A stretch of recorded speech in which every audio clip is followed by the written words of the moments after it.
हो रखी है। एक वेव को वेव होने के लिए किन एक्सपेरिमेंट को पास करना होता है ये हमने देख लिया। अब हम क्या देखेंगे आज कि वेव की क्या क्या कैरेक्टरिस्टिक जो हाइजन ने हमें समझाई वो है क्या क्या। सो पहले जो है वो है वेव फ्रंट। अब वेव फ्रंट क्या होता है? तो आंसर है कि जब हम किसी समुद्र के किनारे खड़े होते हैं और एक समुद्र की बड़ी सी लहर आती है और हमें ऐसे धक्का लगाती है, तो सामने से समुद्र जो ओशन है उस समुद्र की जो वेव सामने से आ रही है उसी को कहते हैं वेव फ्रंट, जो दीवार आती है। फिजिक्स में इसका क्या मतलब है? वही मतलब, लेकिन समझना कैसे है इसको देखो ध्यान से। अगर हम किसी भी मीडियम को डिस्टर्ब कर दें तो उसका नेचर कैसा होगा? तो आंसर में कि ये है पॉइंट ऑफ डिस्टरबेंस। इसके चारों तरफ जो वेव है वो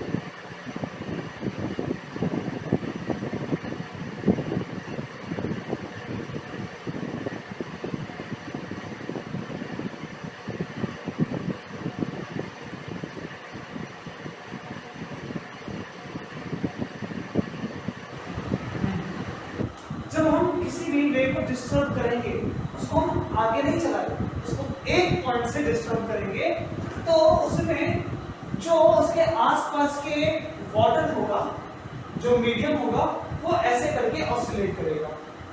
अब उसका नेचर समझो कैसा होता है। तो आंसर है ये ऊपर की तरफ वेव क्रेस्ट, फिर एक पानी जाएगा नीचे, नीचे के लिए ये बनाया है, फिर ऊपर रहेगा उसके साइड में, ऊपर फिर नीचे, फिर ऊपर, फिर नीचे, फिर ऊपर। तो क्या दिखाई देगा कि एक वेव प्रोपेगेट कर रही है इस तरह से। तो हमारे पास अगर कोई भी डिस्टरबेंस पहुंचता है तो उसका क्या मतलब है? उसका मतलब है कि एक बड़ी सी जो दीवार दिख रही है, ये वॉल जो मैंने ये वाली बनाई है, ये वाली जो भी वॉल है, ये ऐसे आगे की तरफ आ रही है। उसका डिस्टरबेंस हमने एक जगह पे किया और वो डिस्टरबेंस हमें एक पॉइंट अलग पे रिसीव होता है, वहां पर ऐसे हमें वाइब्रेशन मिलते हैं। वो क्यों मिला? तो आंसर है कि पानी में हमें क्या दिख रहा है, ये एक वेव फॉर्म हो गया जो ऐसे करके डिस्टरबेंस हुआ है। तो उस वेव की प्रोपेगेट करने की डायरेक्शन क्या है? ये रही, इस साइड पर होगा, इस साइड पर होगा, इस साइड पर होगा, मतलब चारों तरफ वो आगे की तरफ बढ़ रही है। किस फॉर्मेट में आगे बढ़ रही है? तो आंसर है एक वेव की फॉर्म में। इसीलिए यहां पर हमने क्या किया, हमने कहा था कि वेव क्या है? एक पैटर्न है जो एनर्जी कैरी करता है, जिसको हम क्रिएट करते हैं किसी भी डिस्टरबेंस से। So we disturb this medium and we see our wave. And now this ball which is coming toward us, अगर हम यहां खड़े हैं तो ये वेव फ्रंट हमारे पास चल के आएगा ऐसे, ये कंटिन्यू। तो हम कहेंगे इसी बॉल को एज ए वेव फ्रंट। अब इसको डिफाइन करते हैं क्या होगा ये। सो अगर हम इस पॉइंट को देखें, इस पॉइंट को देखें, इस पॉइंट को, इस पॉइंट को, इस पॉइंट को, ये सारे के सारे पॉइंट क्या है? क्रेस्ट। और हम इसको देखें, इसको देखें, इसको अगर हम इन सबको देखें तो सारे टफ है, और आगे वाले ये क्रेस्ट और फिर ये वाले टफ, और जो भी क्रेस्ट और टफ हैं ये एकदम सारे के सारे ऐसे ऊपर उठते हैं तो सारे के सारे नीचे जाते हैं। इसका मतलब है कि they are vibrating at the same phase. तो इनका जो वाइब्रेशन है ये सेम फेज में, किसका? तो आंसर है ये वाइब्रेशन है छोटे छोटे पॉइंट्स का, है ना। इन छोटे छोटे पॉइंट का जो ग्रुप बना हुआ है इन सभी का वाइब्रेशन सेम, और इन्हीं ग्रुप को अगर हम इकट्ठा कर लें तो इसको बोलते हैं लोकस। तो locus of all points of the medium vibrating in the same phase, we call this as wavefront. क्योंकि लोकस में हमने क्या छुपा दिया? हमने छुपा दिया कि जो भी पॉइंट सेम फेज में वाइब्रेट कर रहे हैं उसका ग्रुप बना लो, लोकस मैंने उसी को कहा। अब वो जो ग्रुप है वही क्या है उस मीडियम का, उसी का वेव फ्रंट। सो वेव फ्रंट क्या कहा हमने? वेव फ्रंट है locus of all points of light के लिए, तो लाइट के लिए locus of all points of light vibration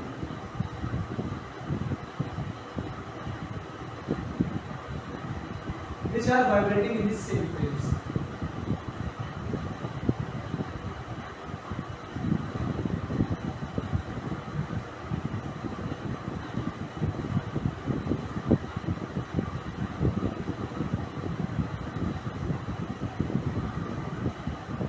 We define this locus of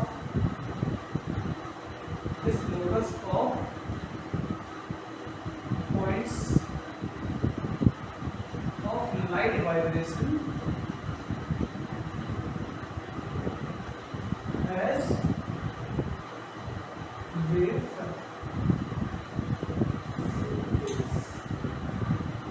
vibrating in the same phase.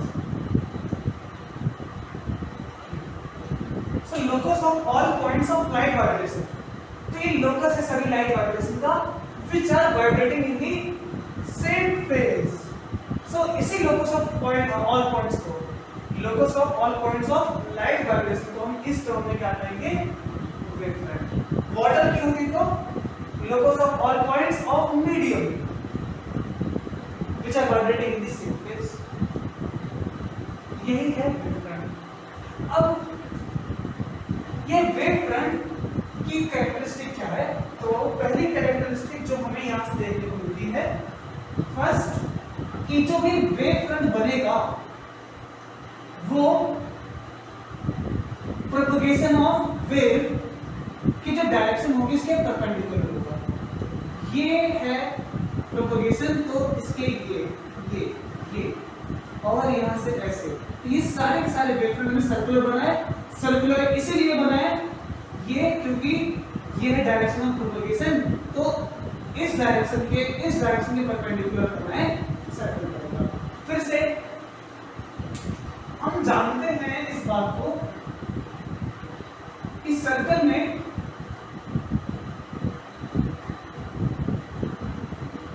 जो भी रेडियस होती है वो इस सर्कुलर पाथ के जो ये पाथ है इस पर रेडियस कैसी होती है? तो आंसर है normal, perpendicular.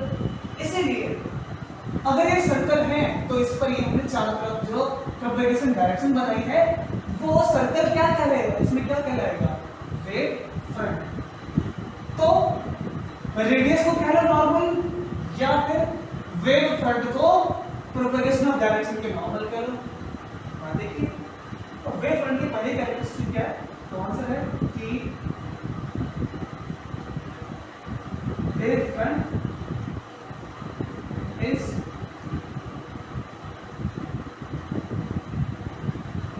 perpendicular to the direction of propagation। इसलिए बात करती है ना।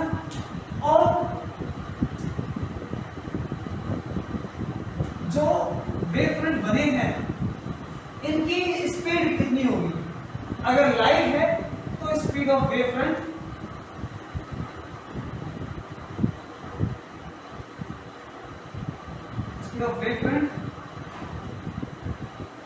in case of light or AM wave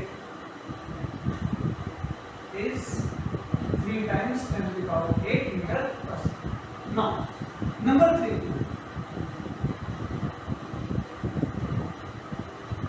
Shapes of wavefront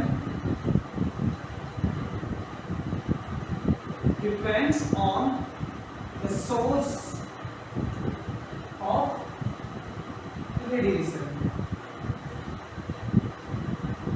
तीसरे वाले पॉइंट में अगर हमारे पास एक सोर्स है जो कि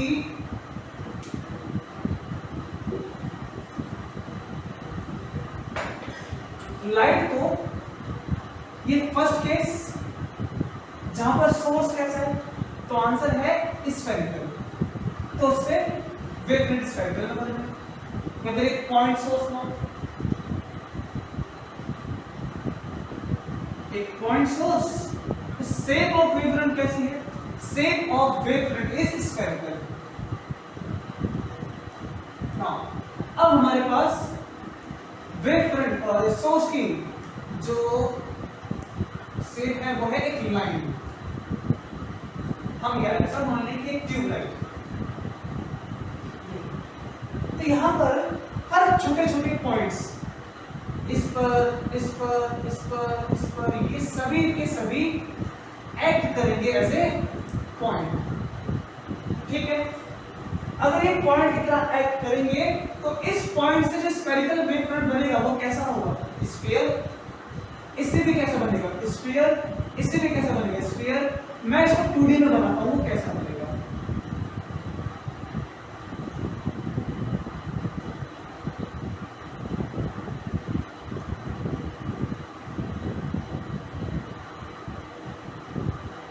ऐसा मान लो, और इससे भी कुछ ऐसे ही बनेगा, तो ऐसे कंटिन्यू बनेगा ये। मैं इसकी फोटो डालूंगा, देखना इसको। तो इसमें ये वेवफ्रंट हमें दिखाई देगा जैसे कि एक सर्कुलर सिलेंडर मिलेगा।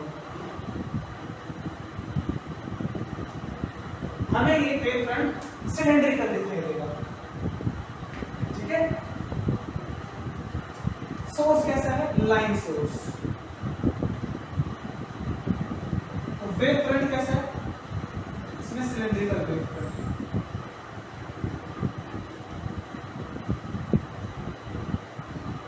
नंबर 3, अगर सोर्स हमारे पास कहीं दूर इनफाइनाइट लोकेशन पर है। इनफाइनाइट क्यों, क्योंकि इनफाइनाइट पर सोर्स होगा तो उसके जितने भी डायरेक्शन ऑफ प्रोपगेशन होगी, रे की डायरेक्शन, तो रे की डायरेक्शन सारी की सारी पैरेलल होगी एक दूसरे के।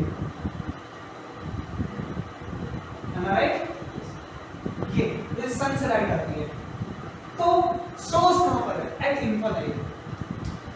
इस केस में वेवफ्रंट कैसा होगा, इसकी परपेंडिकुलर।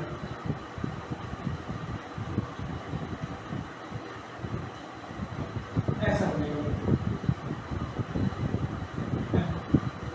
जैसे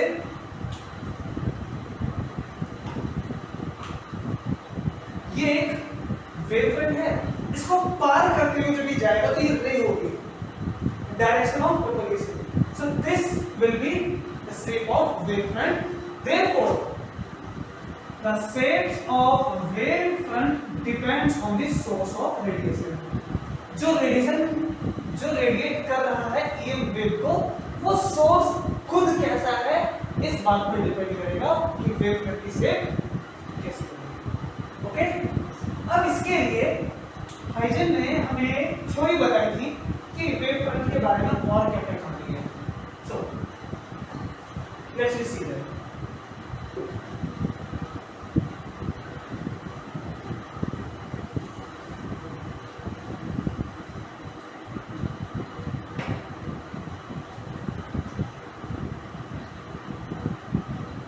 हाइजन ने हमें बताया कि जब एक पॉइंट सोर्स मान लो है हमारे पास, उससे जो वेव फ्रंट बनेगा वो कैसा बनेगा? कौन से स्फेरिकल?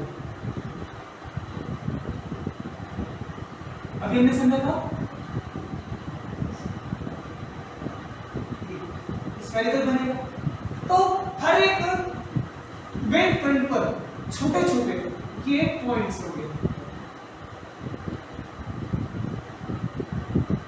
ये ऐसे करके, और ये कितने होंगे? इनफाइनाइट होंगे ना, इनफाइनाइट पॉइंट्स।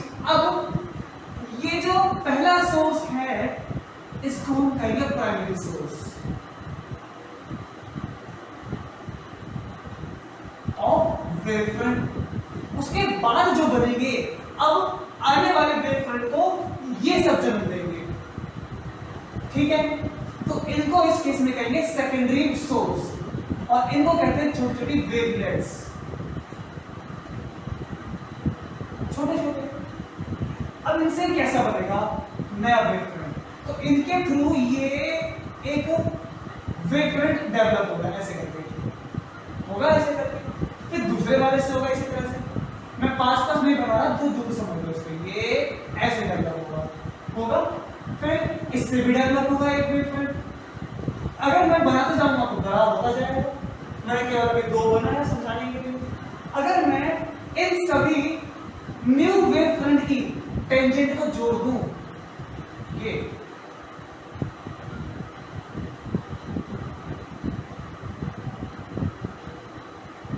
तो मुझे एक नया वेव फ्रंट मिल रहा है, जिसकी डिस्टेंस कितनी है? यहां से यहां पर सेम, ये भी सेम, ये भी सेम, ये भी सेम, ये भी सेम डिस्टेंस, ठीक है? तो इसमें क्या कहानी देखी? तो आंसर है कि the primary source is responsible for a wave front, then at that wave front there may be infinitely secondary source which are wavelets, and that wavelets leads to the formation of new wave front, and that wave front can be made if the tangent of all small wave front are joined. अगर join किया जाएगा तो एक wave front मिलेगा, ठीक है? इसको समझते हैं बाद में क्या लिखा है, ठीक है?